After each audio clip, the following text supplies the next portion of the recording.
While enjoying this presentation, please consider becoming a museum member, making a one-time donation, or a tribute gift in honor of someone important to you. Use the QR code here to do so. So again, I just want to thank these guys. These guys are the reason why we are all here. They stuck it out. They did it. It wasn't easy, and I just want to thank you. And I'm going to say again, we already talked about the 60s, so we're moving on to the 70s. So here, we can't digress, of course, but I don't want people to think, well, what about this and what about that? Because we only have an hour. So I'm going to let Bill take it from here. And again, I want to thank them for their time tonight. That's a big, big deal to us. So thank you, thank you, thank you. And thank you for sticking it out. I look and see a lot of faces that were here last time, and thank you for coming back. We had courage to come back, but we weren't sure about you. And I don't know how to correctly start this, and let's see. Yeah, let's go. To my right is Rod Slifer. Hello. When you came here? I came here May 1st, 1962. Thank you. I came here May 1st, 1962, and there was nothing here. So you had that first year I lived in a trailer in what now is Ford Park, and with Pete Seibert. He had the suite, and Maury Shepard and I were on Army cots. And the bathroom, you could take a shower, do your duty, and drink water at the same time without getting up. Bill Hanlon, I came in '66 and found Happy Valley, and there's really no need for going anyplace else. I think somebody like Buffalo here is, I think he had the same experience, coming quite early and never leaving. But good seeing you, Buff. Hi, my name is Jim Clark, J.C. Clark, and I came here 1 month after the ski area opened up. It was middle of January. You're a latecomer. And right. And there was a significant event when I came here, and I may have related to this last time, but what it was the grand opening of Vail. Of course, Vail opened up December 15th, but in the middle of January it was the grand opening, and there was to be a major event at Midvale. Governor Love was here, and the chief of the Forest Service, and Peter Seibert, and Rod Slifer, and Bill, you probably were here. And so all of the board of directors and everybody was going to ride up the gondola to this special event at Midvale. Well, in the bottom of the gondola there is where the ski patrol suited up, and I was on the ski patrol, and so come to find out, it was 20 below zero that morning, and the wheels on the gondola car were frozen up. And so everybody's got a ladder out there with the blow torches, and they're blow torching the wheels. And finally, by the grace of God, got those wheels thawed out, and it was a good event. There was a propane tank, and it was frozen, so they built a fire on the propane tank. The propane tank, yes. And here's my friend John Donovan. John Donovan. John Donovan had no idea you people were showing up. So I was in the other room making jokes, and he said, "You got to go out there and talk in front of these guys." I said, No, there's no people out there. Yeah. I guess there's not. I came a month before he did. I came when Vail opened, and whenever that was. Yeah. And I owned a bar, a good bar, a hell of a bar. Donovan's Copper Bar.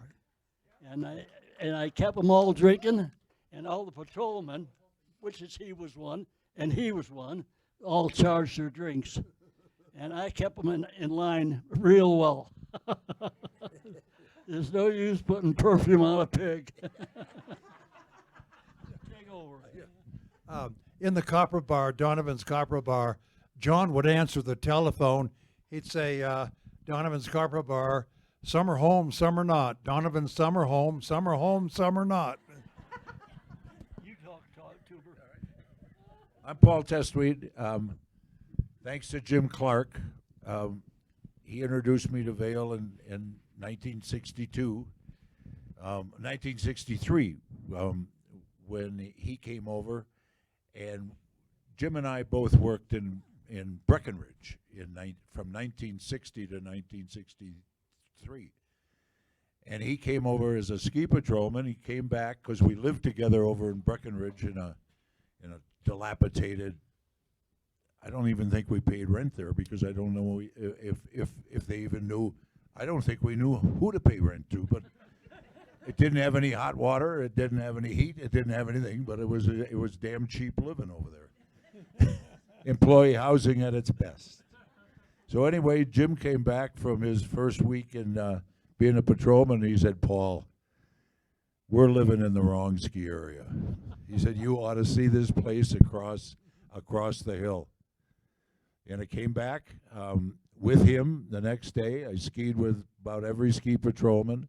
All we'd do is go out to Milt's Face, go past the last track, and down we'd go. I was so darn tired at the end. By 2 o'clock in the afternoon, I stopped in at one of the two bars that were open, and one was the Red Lion. And Larry Burdick asked me, he was the only other person there, and he asked me how my day was. And I said, "Most fabulous day I've ever had on skis." And he said, "Well, what do you do in Breckenridge?" When I told him, and I said, "I'm a bartender. I work on the mountain, and it's the only way you could make a living in those days because you had to work in the bar to drink for nothing. You had to work in the restaurant to eat for nothing. You had to work on the ski hill so you could ski for nothing because you made nothing, And he said,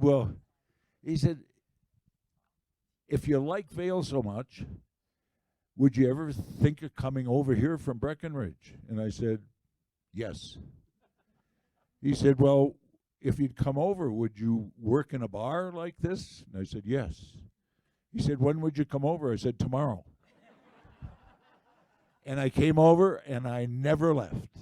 Absolutely. Yeah. So, and of course, John Donovan was my roommate. We were roommates for unbelievable amount of time, and an unbelievable amount of stories that some of them probably won't be told here tonight. So anyway, I'm sorry it took so long. Now what do we do? Well, I thought I had a couple of stories about Jack Eck, but I don't. Jack isn't. Yeah. Yeah. Okay. But no, I'll tell him in front of him. I wanted to get his smile. But I got a story about Donovan, and it's a great story. He used to run a program called Meet the Mountain, and he would have 6 people meet at the gondola. The first 6 people would go up, and he always gave me a call, and he wanted me to go with him, and we'd go up skiing. Well, the program was we would meet at the gondola, go up the gondola, go up chair 3, and then down the chute we'd go to the top of Lost Boy.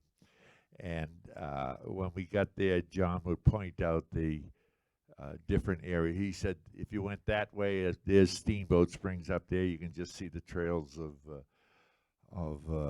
Beaver Creek, that new area down there. And he said it's no Vail, but it's another ski area.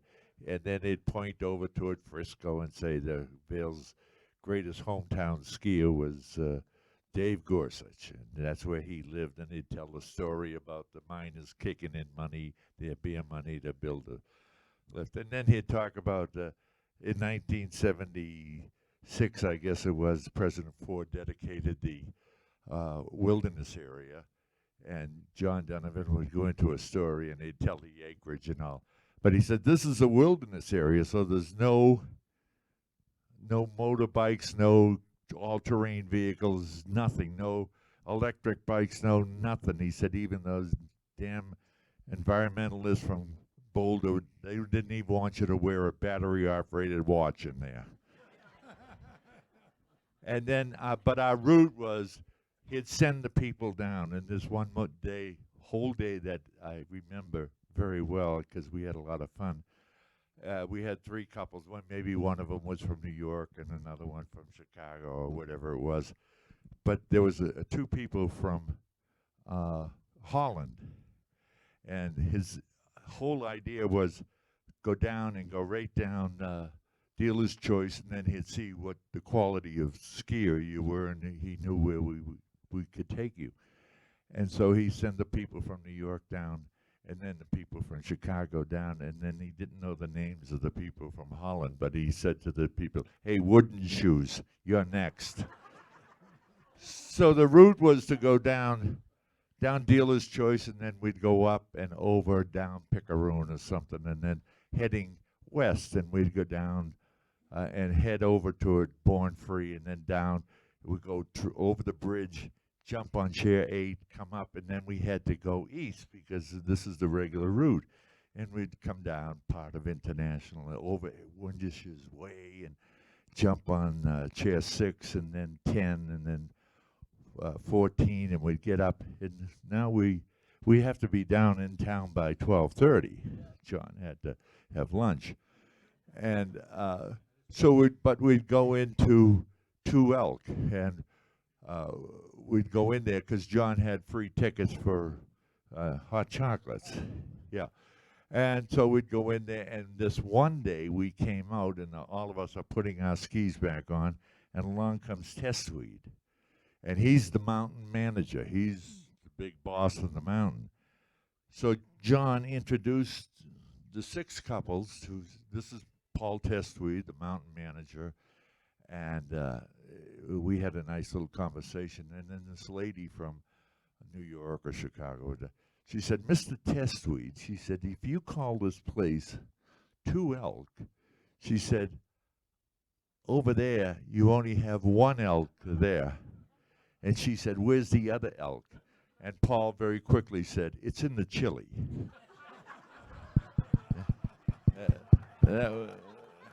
That was quick, and she really loved that. I'm a great person who lived here, who skied in the Olympics over in Germany or one of those goddamn countries, I don't know. But his name is David Gorsuch. He's not with us anymore. But I like those who know. Put your hand up if you know where Gorsuch was born. I know you do, Pete. Well, we're not doing too bad. Oh, yeah, there's maybe a dozen. He was born in Climax, Colorado. Everyone thinks he's from Europe and the former. He was born right here. He was born up the road from Copper Mountain, 5 miles or so. Anyway, I got to plug in for Gorsuch. Well, really, Dave was one of the great people in the beginning. When he arrived, there was only mud streets here and a couple of buildings, but Dave was he was a ski believer and a ski industry believer, and what he had was the Gorsuch Cup, and he was sponsoring little kids racing and all. I used to sleep upstairs where Gorsuch has his skis now, upstairs in his building. That's where I used to sleep. Were you over there too? Yeah, of course. Yeah. Taking care of you. No use putting. That's a joke. Okay, I'm done. Well, on Dave Gorsuch, he was a great guy. He was a great skier.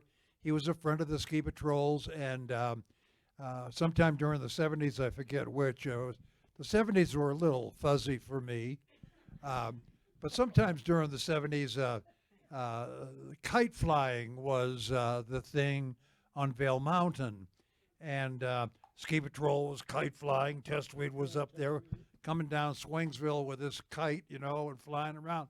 Well, Dave Gorsuch was a kite flyer also, until he crashed his kite into the cable in the tower on chairlift number 4, and Pete Seibert had did a little investigation, and as a general result, the kite flying ended. PDQ. You can let Slifer talk. He bullshits everyone. You got a story? I don't know. What do you want to hear? Well, think of one, and I'll. Hey, Paul, maybe when we were in the green room there, we're talking about that whole night that Lost Boy got his name from, the night that a young person got kind of went outside the boundary and got a little lost out there. Well, that's the name of a great trail, and the way it's named, of course, was a family was skiing, and their young son, I think he was 13 years old, up towards the top of where 7 is, but we didn't have 7 then. We just had what we know now as Chair 3. And they got separated, and they're very, very panicked. And so it happened right at the end of the day. So we mustered up the troops, the ski patrol and the ski school and everybody else, and we had a regular protocol for, looking for lost people, because they'd get outside the boundary. Mostly they've been found in all sorts of places, and even in a motel room one night. but in this particular case, it was the real deal, and we mustered everyone out, and everybody went on every ski trail, every back country, everywhere else. And lo and behold, it was early in the morning when I think Johnny Adams, which was the head of the ski patrol, was going out and going down to Minturn, and lo and behold, he found some tracks and saved the little guy. So that's how Lost Boy got its name. Pardon? Where did you find him? Right on the corner of Lost Boy. The Lost Boy Trail as you go down, and he had gone that far, and of course there was, there was deep, deep snow and things, and he couldn't go any further, and tried to get back and did everything else.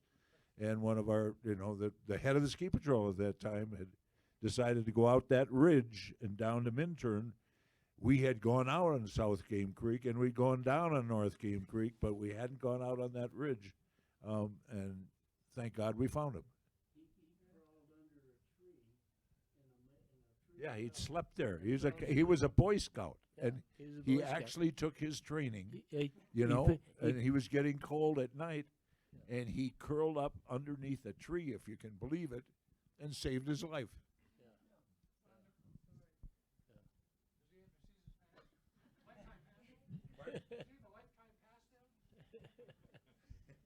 No. I don't know.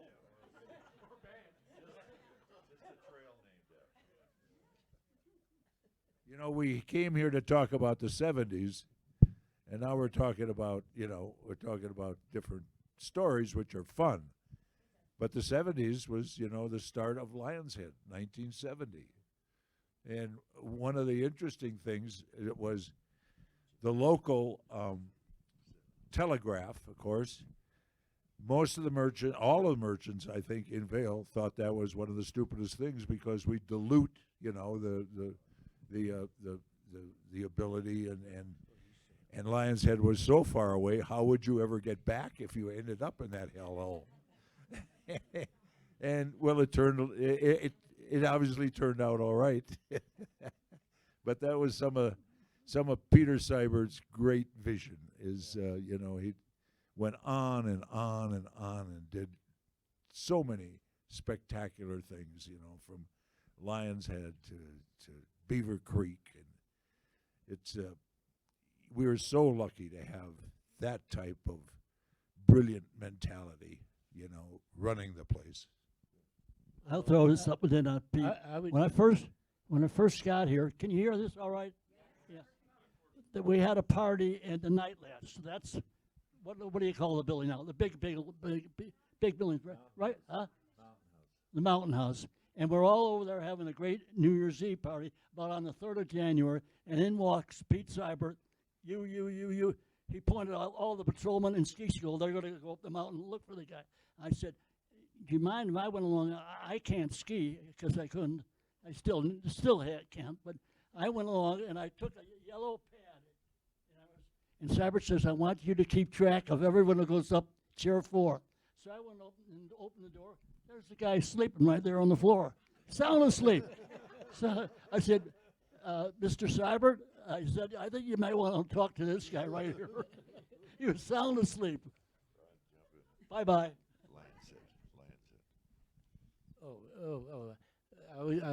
I had great vision about Vail. You know, I thought this place was terrific, and the first thing Pete wanted to do, or one of the first things, was expand it a little bit and go down and build something in Lionshead. And I said, God, nobody will go down there. It's too far away. Well, it worked. And then he said about 2 or 3 years later, well, there's this down a little farther down past where you turn to go to Minner, and we're going to build a ski area. We'll call it Beaver Creek. I said, well, that'll never work. It's too far away. I wasn't very good. Yeah. So anyway, Pete, Pete was the visionary, and so Pete was the visionary, and he had this thought of developing Lion's Head. It would be an expansion down there and an asset to the ski company, and in terms of selling real estate. And so that was 68, 69 that Lion's Head was put together, and it opened up in 69. And so there was going to be a big celebration to the fact that we've got a new ski area down there, Lion's Head. And so somebody came up with the idea, probably Bob Parker came up with the idea, well, let's get one of those Hollywood lions, the MGM lion there, and we'll bring that lion in and we'll have a big celebration. And so they got the lion in here, and they had him, probably had him stuffed up with some Valium or whatever, because I don't think he was too happy up at this elevation. And so everybody's out there at the bottom of the gondola at Lion's Head taking pictures of the lion, and Pete's laying down beside the lion taking pictures, and somebody suggested, well, Pete, get in the gondola car here with the lion and ride up the mountain, and we'll get some more pictures, and Pete says, there's no way you're going to put me in that gondola car with that lion. And so anyway, the trainer got in the car with the lion, and they're heading up the mountain. By the time they got up to the top of the gondola, the trainer is on the top of the gondola, and the lion's running around in circles inside the gondola. So it was fortunate that Pete didn't get inside there. Anyway, there was that whole Lion's Head thing was there's a big rock up above Minturn that looks like a huge lion's head. Unfortunately, a piece of that fell off here a couple of years ago. But anyway, so that's how Lion's Head area got its name, is because of that lion. And then right at that time also, there was that book and the movie called Born Free. So all of the ski trails were named after the book and Born Free. And, at the same time, too, Pete had purchased Meadow Mountain, and there was a design on Meadow Mountain for 22 chairlifts and 2 or 3 villages and funicular going up Meadow Mountain. But that never took off because the geologists found out that Meadow Mountain was sliding. And so then that's when Pete bought Beaver Creek, and Beaver Creek took off, and it was a pretty exciting event because of what the Olympics were, and the Olympics were designated for 1976 in Colorado.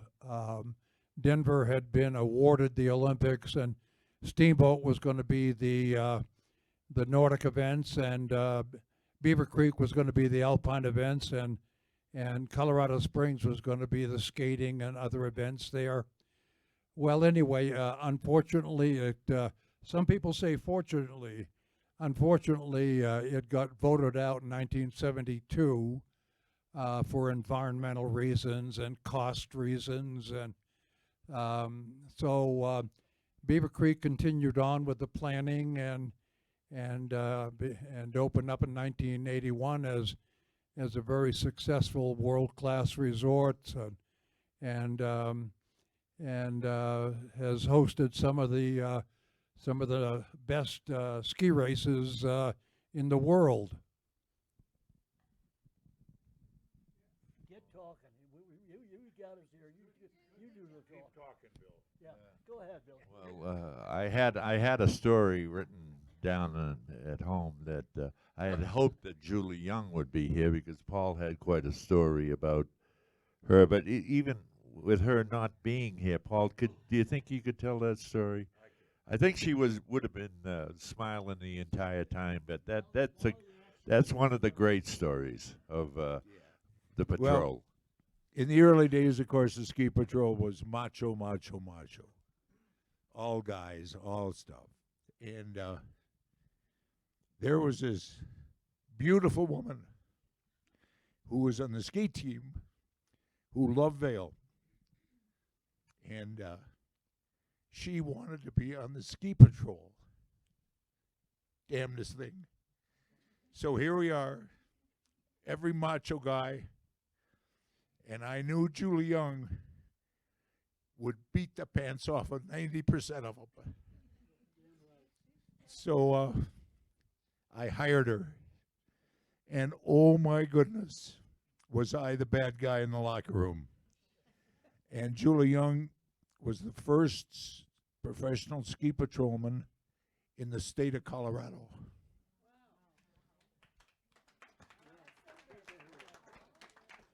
And she sparkles to this day. I mean, she's won pickleball tournaments. She's an ideal person, and one of the proudest moments of my life was hiring her.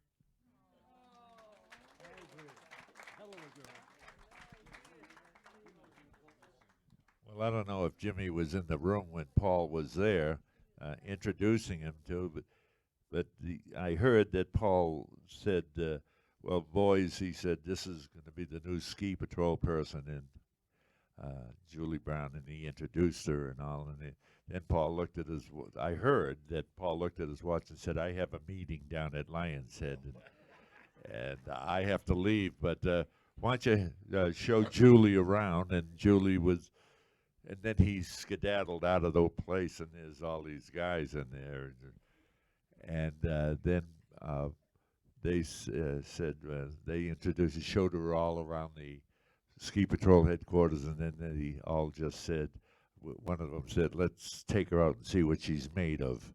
And then they found out she could ski a lot better than they could. And that was a beautiful thing. Rod, you got a story?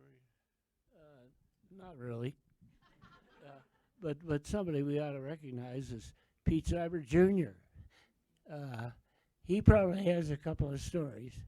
Do you have a story or two? Seibert looked like right there. Oh. Come up here so they. Yeah. You can sit on Paul's lap. You did that when you were this high. I was just going to say that I grew up racing with Julie, and she was one of the fastest downhillers in the RMD at that point in time. And I went off to school for 4 years and came back, and actually was fortunate enough to get hired by Paul. And I get on the hill, and there's Julie, and she knew the ropes, and it was one of the few people I really knew. I knew Buff and Chupa and all these people kind of from being a little kid on the hill, but I didn't really know them the way I knew Julie. And it was great to have her there to kind of keep an eye on me the first year and point me in the right direction. Stay here, you'll answer some more questions. Yeah. You should be sitting here every day, Peter. I know that Pete has a question for you guys. It's not question and answer time, but I want to get. Well, it is question and answer time. I mean, we can meld in everything. I mean, this is just a fun time, right? Yeah, somebody else. I don't have a question. Just one more thing. I think JC had a story that he wanted to talk about the proficiency of the ski patrol because in 1976 was it, we had that accident. So JC was here and wanted to say a couple of things about how great the patrol was that day. Well, yeah. As a matter of fact, I was not here. I was in Cedar Ridge working with the Vail Associates Real Estate Company. We're building utilities down in Cedar Ridge. But Paul was here, as a matter of fact, and worked with that. And that was March of 1976, and there was an unfortunate gondola accident where 4 people were killed. And, you know, what I know about that story is what I've read in the newspapers, what I've read in magazines. And Richard Nelson, Chupa Nelson, was a significant person in working on that gondola accident. So maybe, Paul, you could speak to that just a bit. Well, it's you know, it was a tough day, but I can remember where every ski patrolman was and where every one of the rescuers was. I know that Buffalo right there was between Tower 7 and the top, I think, Buff, right?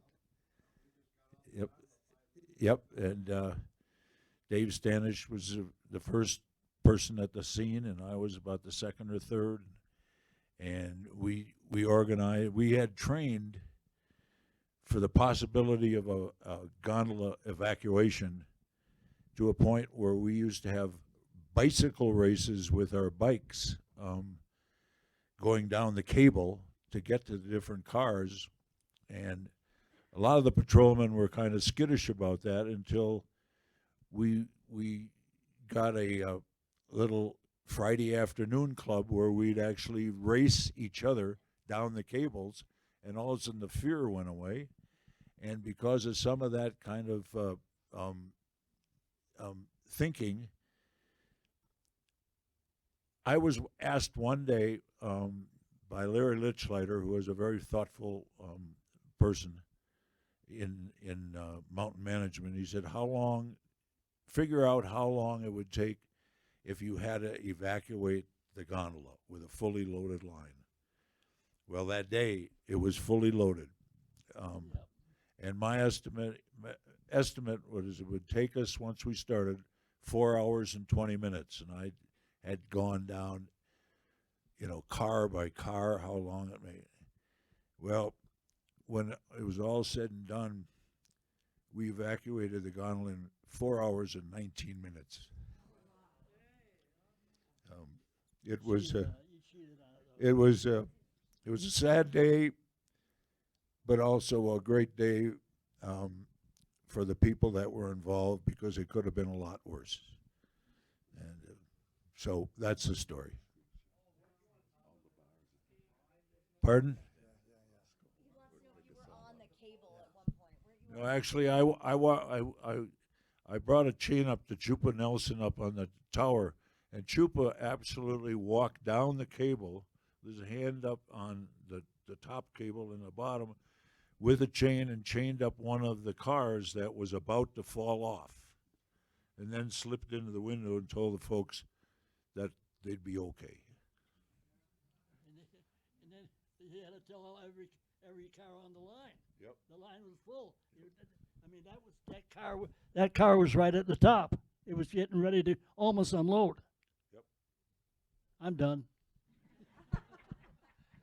I could get my neighbor over here. I've only known her for 60 years. Right there. So, question and answers, you think? Well, I think Jimmy wanted to talk about something that used to happen a lot on Bridge Street, and Oscar Holden. Well, on Bridge Street, at the end of the ski day, which would be around 4:30, 5 o'clock for the ski patrol, 5:30. And we'd all get off the mountain and we'd get involved in what was called the Bridge Street Slalom. And the Bridge Street Slalom was like there was about 8 bars on Bridge Street, and we'd start at the top up there at the mill at what was the name of the top of that bar at the top up there? At the slope, Los Amigos. Yeah, Los Amigos. And so the Bridge Street Slalom began at Los Amigos at Cybert Circle.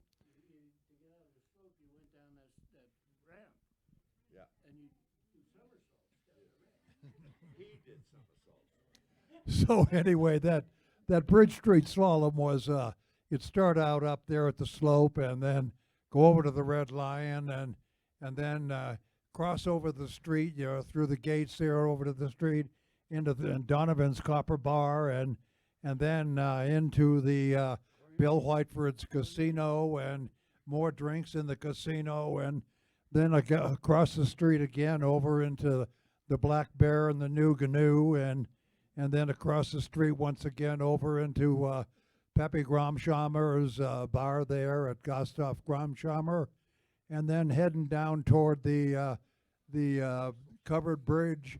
There was the Ore House down there, and by the time he got to the Ore House, it was pretty difficult to get across the covered bridge, and fortunately back in those days, the police department would give us rides home. Thank you, police department. Now, are you going to have a question and answer now?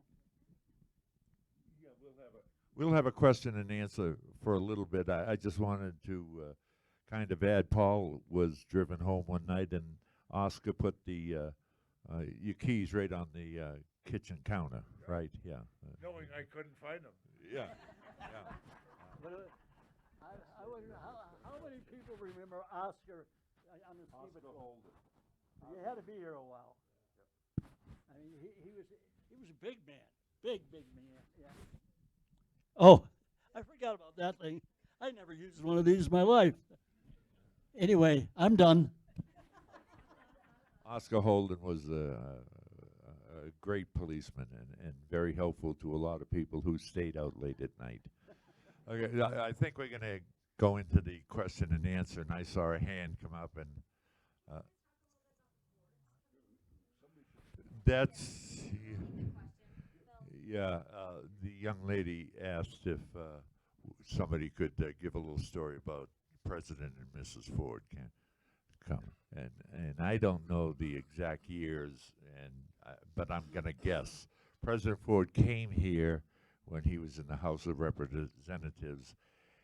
I think it was about 1968, and he was in the House of Representatives, and he and Betty would just love skiing, and they had a personal guide on the mountain, Mr. Testwuide here, but as happened in 1974, he became the president, and probably in 1972 he had purchased a condominium in the lodge, and so he was right on Gore Creek Drive. But when he became president, the Secret Service said that there's absolutely no security on Gore Creek Drive, and It was right above Checkpoint Charlie. yeah, right at almost the corner of, and with big picture windows and all. So they didn't like that at all. Very fortunately, Dick Bass volunteered his house up on Mill Creek Circle, which was an ideal thing, and they built a little security hut on the property, and the president would be there, and I think a lot of us had the opportunity to meet the president up there, and it was quite a summer home, summer White House that we were fortunate to have. But the president and Mrs. Ford, very important part of the early days of, especially when we get into what we'll call the Jerry Ford Invitational. That was a great tournament and attracting all kinds of people. I always like to tell the story about some of the celebrities that were. Yeah, and it was on the Town of Vail golf course in the beginning, and yeah, it was great. I like to tell the story about we had all kinds of celebrities, and they just walked the streets, and nobody. It's like everything. Yeah, Vail took things in stride. But one of the people that really was fun to have was Bob Hope here, and Bob Hope they ran for 20 years. President Ford said, I'll endorse the golf tournament, but I want it to be a golf tournament. I want it to be a memorial golf tournament. So he said, we'll do it for 20 years, and we had a great time doing it. One of the people that were here, and we all have great stories, was Bob Hope, and he was here 19 of the 20 years. The only year he missed was the year that he went over to a military base to entertain the troops.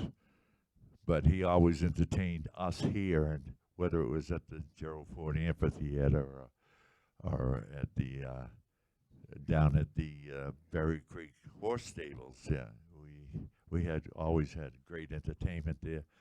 But one story he told that was on the stage. Can you hear me? Yeah.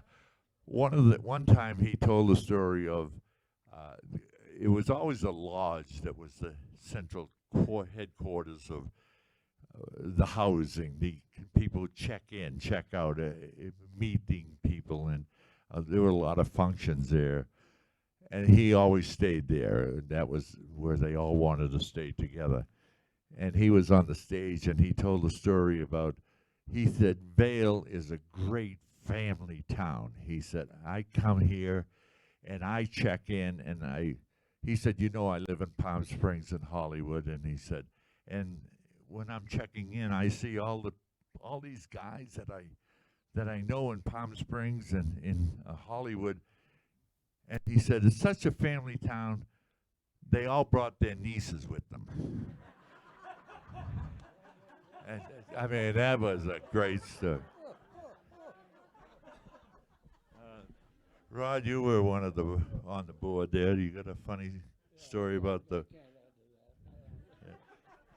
Yeah, that was a great one. But that was a great entertainment. We had so many celebrities, and a guy by the name of Tom Place. He was with the PGA of a tour, and he was the publicity director for them. And he made sure that 50 of the top touring pros came every year. And then we had 50 teams, and we always made sure that there was a pro, a celebrity, and then 2 local people playing. And yeah, and Rod's gonna add. One of the things, the golf course they played on was the Vail golf course, and it's parallel to the highway. And the highway was in those days just a 2-lane road, and so it was very close. And it drove the security guys crazy. So they had people on the other side of the highway and on this side of the highway, worried about somebody up there in the hills and trying to shoot the president or something. And it was interesting. But they were a big part of the community, the Secret Service, and were involved, and a lot of them came back after their service and were part of the community. So, but Jerry Ford put us on the map.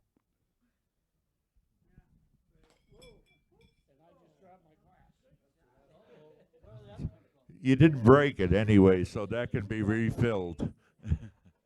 Yeah. But I think everybody has a.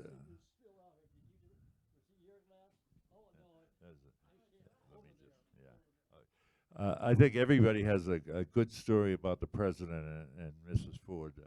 They both, I mean, what Mrs. Ford did for people who had any form of addiction was just marvelous. Not only alcohol, but drugs and everything else. She was a great person, and both of them just loved walking the streets of Vail. They knew that, and the Secret Service was very comfortable with them walking. Jimmy? No. Donovan, you must have a good Well, I got one. Ford and I have all kinds of stories. And I'm still living. No, no, I'm still living, but I'm not going to tell those stories. Here, Paul, you see. No, no. You're a better speaker than me. Nope. Jim's got one right here, and then we should get questions. I was.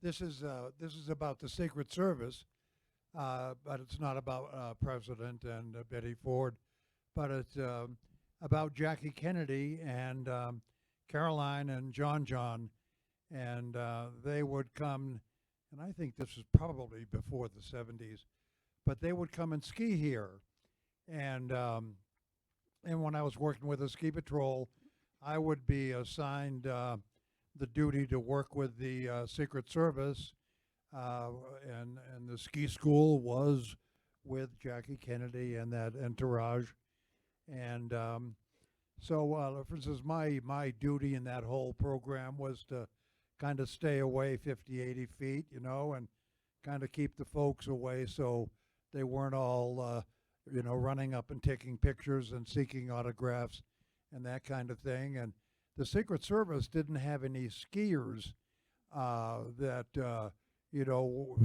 could ski any better than intermediate ski trails. And so, and as it happened, at the end of the ski day, the Secret Service would come down into the Copper Bar, and we'd be sitting there drinking beer. And the Secret Service said to me, "Well, would you like to join the Secret Service? Because we don't have any skiers, and we could use you." And I was taken aback. I mean, my mouth dropped open, and I said, "Well, can you give me a couple of days to think about that?"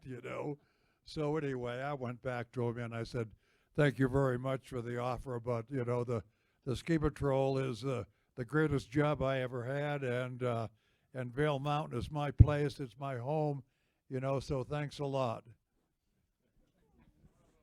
Let's see, anybody got a question out here?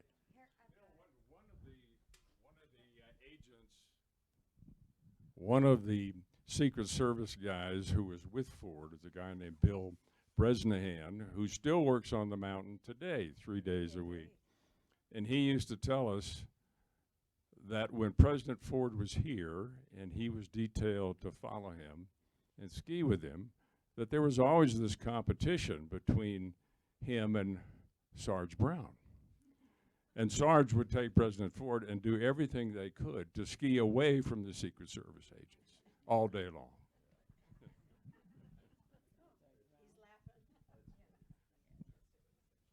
Any other questions?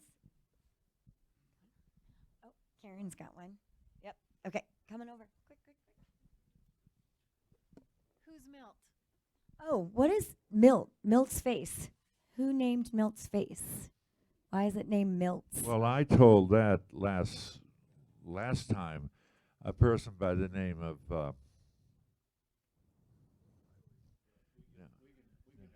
Milt's Face was named the first year that Vail opened up, and there was Don Almond and Milt Wiley that came over from Aspen. I think it was either Maury Shepard or it was Maury Shepard invited Don Almond and Milt Wiley to come over. They were ski patrolmen on Ajax Mountain in Aspen, and so they came over here, and Don Almond was the ski patrol director, and Milt was the assistant. And Milt was a hot skier. He was a great skier, and he loved that one particular face over in the Sun Up Bowl, which is it's got a very good gradient to it, and it gets a lot of deep snow in it, And Milt used to ski that all the time, and it got the name Milt's Face. Let me just add that first summer, we realized that the ski area was being built and that you had to name all the trails because you had to be able to tell people where to go. And so we spent a whole lot of time that first summer naming trails, and it was pretty humorous. And we had some really bad ideas, but we had some good ideas too. but that was one of the, because you know, you can't have a mountain and say, oh, it's over there. You know, you have to be very specific. And then you had to name within the trail, like Lion's Head or wherever, different names for different parts of the trail. Because if somebody got hurt, you had to say specifically where they need to go get them. Why is Campbell's named Campbell's? Don Campbell was the first U.S. Forest Service actually who was on the mountain all the time. He was the snow ranger. And the spring of, I think, 63, Jim can correct me because he's got a better memory than I do, was a very warm and wet day. And sometimes we'd actually close the bowls down because we were afraid of avalanches, the spring avalanches. And Don Campbell went out with the ski patrol, threw a charge, and the whole thing let go right there. Those little trees right on the top of Campbell Slide went all the way down, and so Campbell Slide. I have a question. When did the rivalry happen between ski school and ski patrol, and why did it happen? There was no rivalry. I was on your side. I mean, we actually had some ski schoolers that actually moved over to our side. I mean, if you'd asked me, we used to play baseball on skis every yep. I think it was every St. Patrick's Day. We'd have beer, keg of beer on second base and keg of beer at the base. And if anybody can remember the ski school ever winning one of those games, I would think you're wrong. So, I mean, we loved the ski school. We sometimes had strange names for them, but it was a constant rivalry, and it was a lovely rivalry because they were all our best friends. But we had a great time kidding each other almost to ad nauseum. I have another question. Why did you call the ski patrol snow pigs? Well, Paul just mentioned that there was, these names that we called each other, and J.C. Clifford. and so I don't know how this name came about, but the name Sleazy came about. And Buffalo, you have something? I'll just say that the snow pigs came from Bert Williams. His lift operator at the bottom of chair 6, south, north. Oh, I'm sorry. Yeah, the snow pigs came from I think it was Bert Williams who operated down in 6 North. He called the snow pigs like snow cops, so he started the name Snow Pigs. That was it. That's how we got it.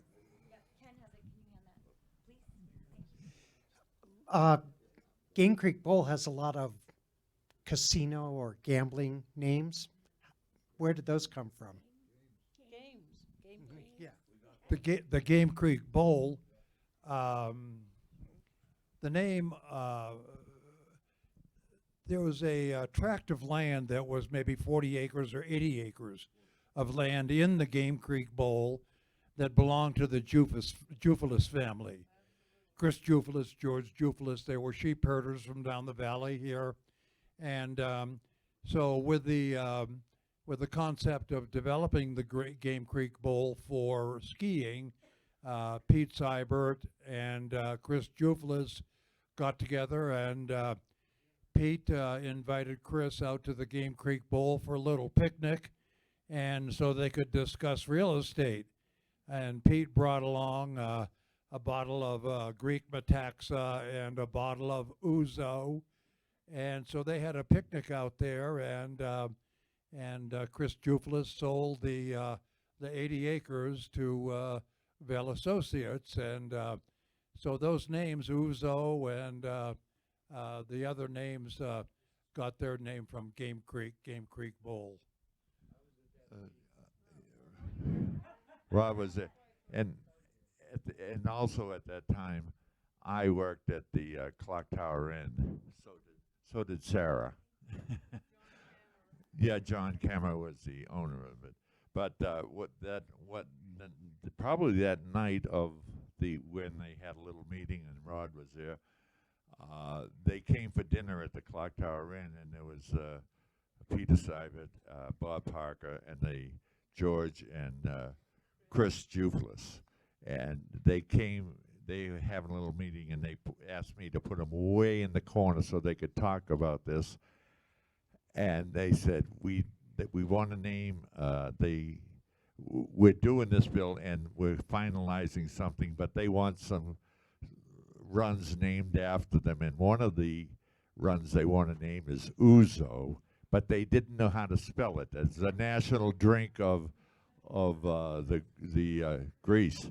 And so I ran downstairs, got a liquor book, brought it up, put it on the table, and then that's how Ouzo got the name.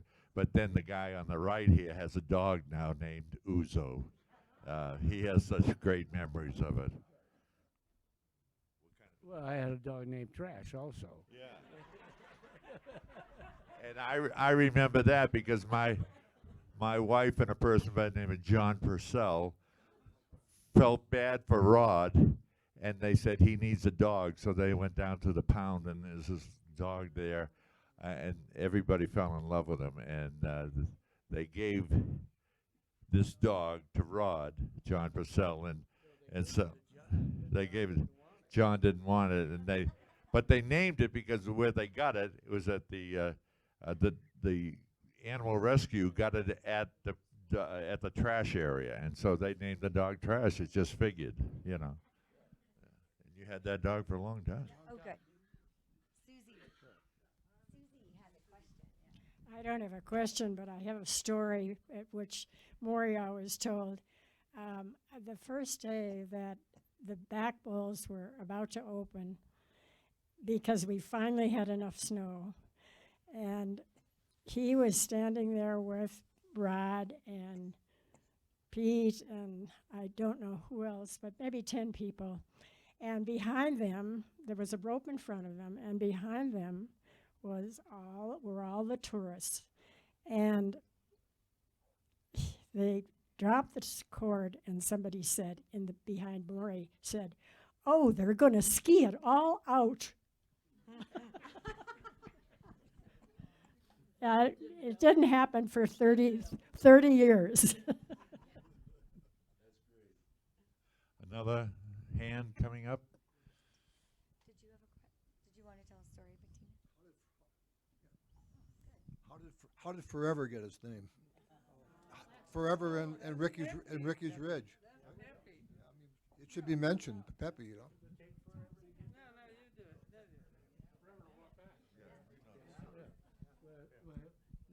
The first thing that we did that first summer was to name the trails, because you had to name the trails, and then you had to name portions of the trail, because if the ski patrol needed to go get somebody somewhere injured, they had to do that.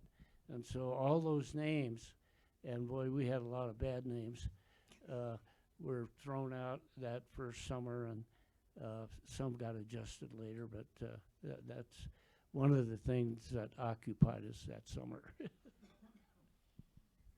Any other questions? Well, Who is Ricky? What I heard about Forever was that Pete and Bob Parker and Dick Hauserman and probably Rod Slifer and were at the top of the mountain, and over in the bowls, just in between the Sun Up and the Sundown Bowl, is this one beautiful slope there, and this is in the winter, and we had skis on, and so Pepe Gromschammer was present there, and he was all excited about this one particular slope that he was looking at, and he was going to ski on down a ways, and Pete said to him, "Now, Pepe, don't go down too far, because you know, there's no lift down there and you'll have to walk out. Well, Pepe got all turned on, all cranked on, and he headed down that slope and got quite a ways down there. And then he had to climb back out, and so he's sidestepping back out in that deep snow, got back up to the group up there, and he's sweating, and he says, "Oh my God," he says, "that took forever." And the slope right next to it, I also heard, is that's called Wow. Pepe skied that, and Pepe's comment about that was, "Wow, wow, is that ever great?" And what about Ricky's? How did Ricky's get its name? Ricky Andermatten was a very well-known Swiss mountain guide of the highest level. And in the early days, a lot of the ladies who had families that built homes here would bring their ski instructors from Europe for the winter, and Ricky Andermatten was one of them. And so one of his favorite runs was Ricky's Ridge, and that's named after Ricky Andermatten, who is a very, very well-known mountain guide in Europe and lived in Zermatt.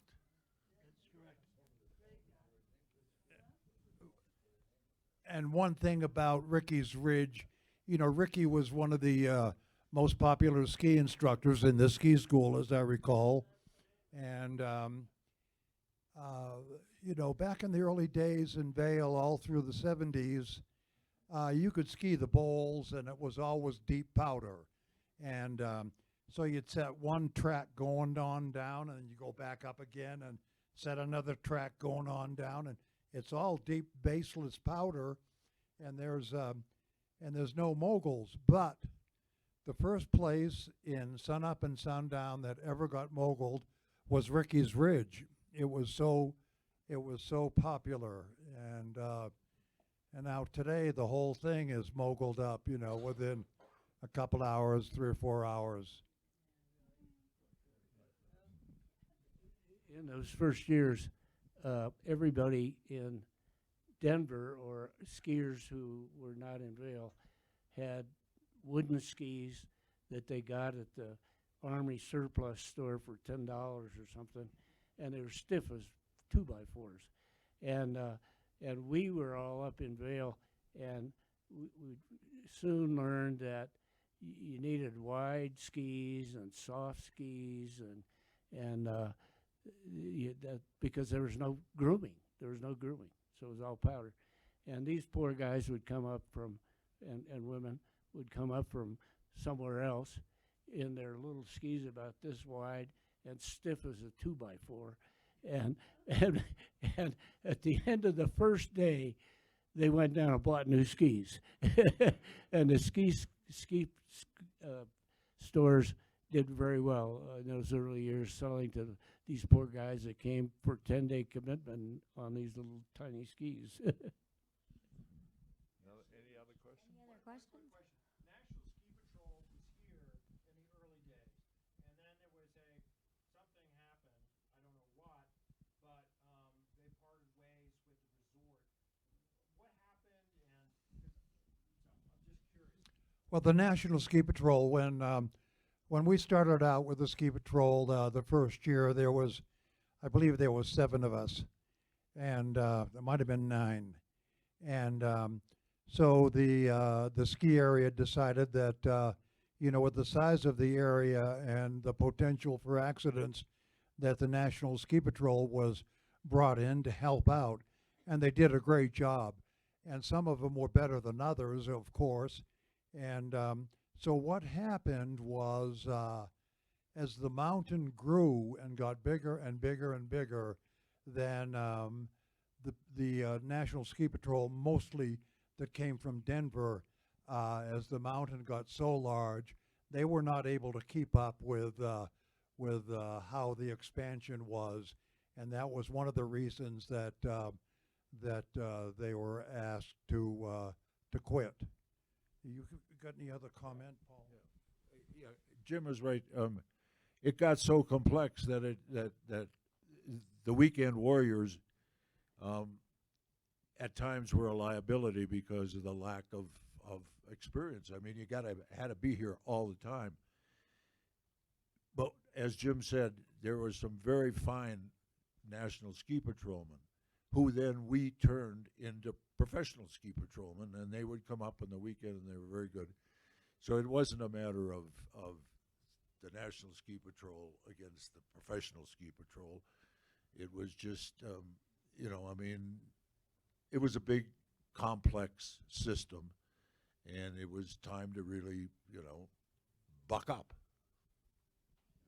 Yeah, I just might mention one name. I'm a name dropper in case you couldn't tell.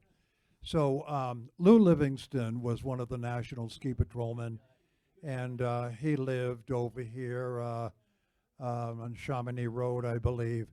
But he did an awful lot for Vail Mountain.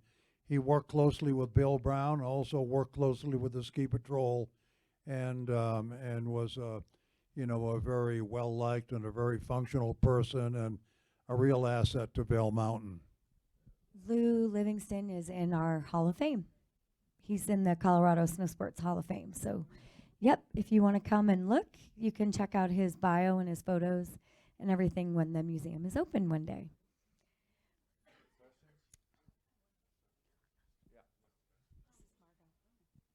And then this will probably be the final. I knew Bill Brown. He was a neighbor, but I never knew the story of how he came to Vail.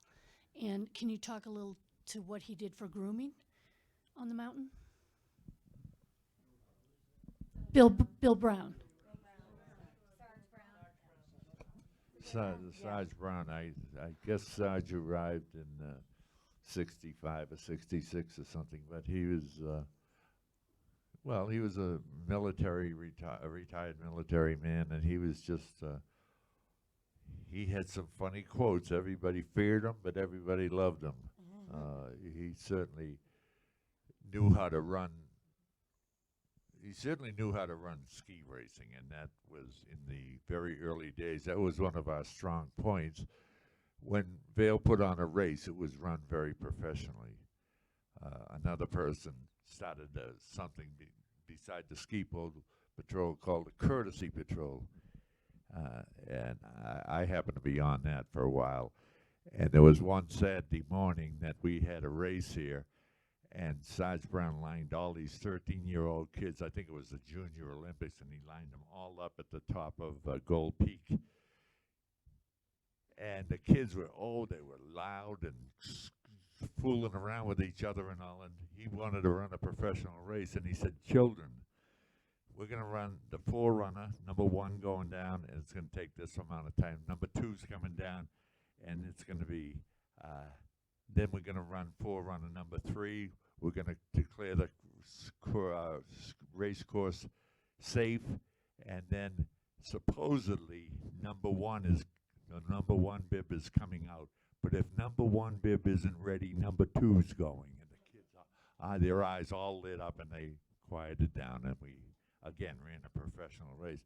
But he was very instrumental. He was the boss of the mountain. And Paul, you get some great stories about him. But he was a fun guy. He danced to a very different tune than a lot of us here.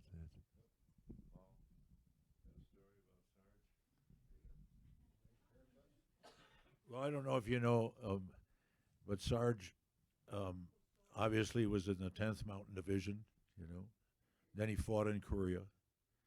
He ended up, and I could get a couple of these wrong, but he had a silver star, 2 or 3 bronze stars, 5 purple stars.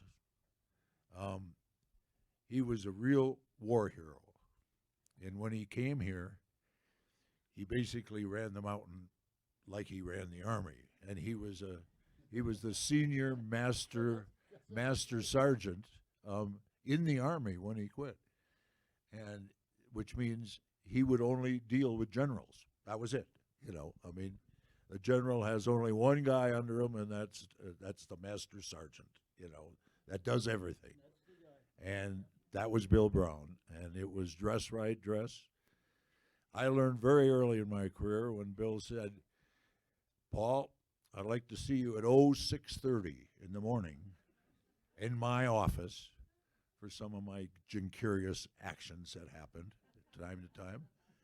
I wouldn't show up at 6:30. I'd be there at 5:30. And when Bill would walk in the door, I was sitting there. So anyway, and he, you know, he's very instrumental, of course, in snowcats and grooming, and I mean, it was just that wonderful time of the transition of the ski areas becoming into the kind of the 20th century. You know, we had no grooming at all in the 60s. None. We did it with our skis and shovels, and slowly, you know, we got an old Army weasel with when we started the ski area, and a Christie cat, which basically could not get up Swingsville on a good day. and now when you see the equipment that's being used, it was that kind of pioneer spirit, and Bill Brown was a big part of that. Tourist trap. Rod Slifer named tourist trap. There were two snow machines on the mountain back in the early days, and one was the Christie cat that Paul talked about, and it had self-leveling tracks, and so you know, it could traverse across the hillside. And the other machine was an old a Second World War Army weasel, it was called. And you know, we haven't mentioned Earl Eaton's name here. Earl Eaton was co-founder of Vail Ski Mountain, Snow Sports Mountain, and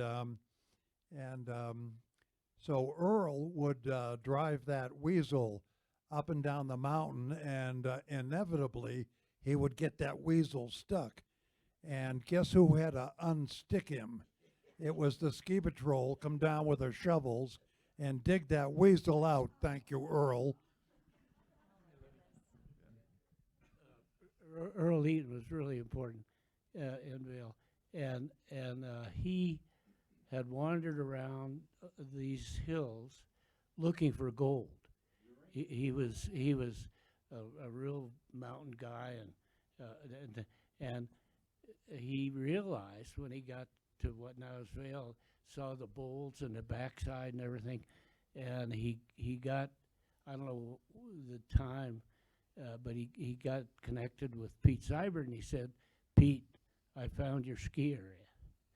And that was Vail. Jennifer, is that? Yep, I think it's time. Yep, I know it's after 7, for sure. Yeah, so that was a perfect way to end, though, because Earl doesn't get a lot of recognition. One more thing. We had one, and it was very successful.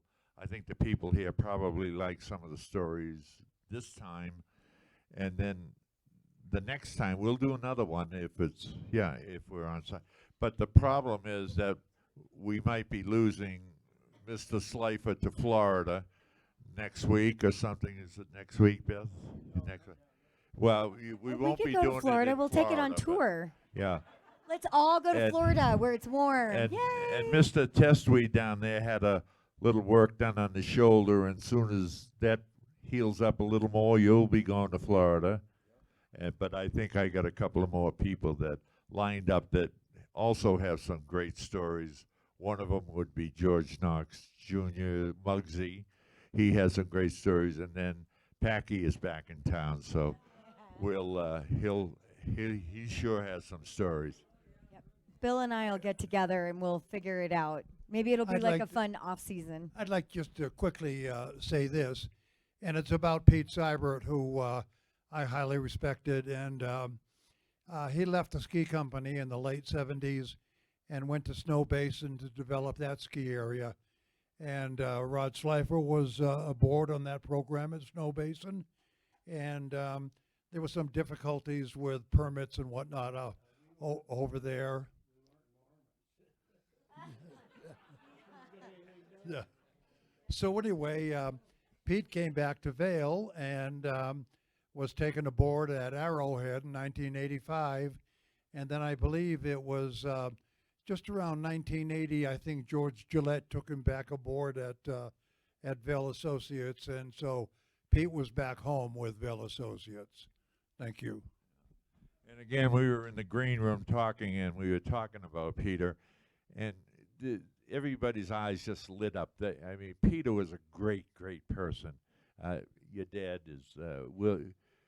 We all loved him very much, and if he was here now, we sure would be gathering around him for some fun stories. If he was here now, we wouldn't be sitting here. He would be, yeah.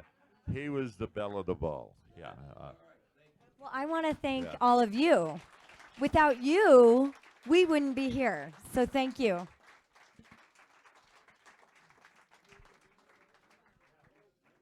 So thank you, everyone. Thank you for coming. And yes, oh, it's so fun. Thank you to Rod, Bill, JC, John, and Paul. So thank you.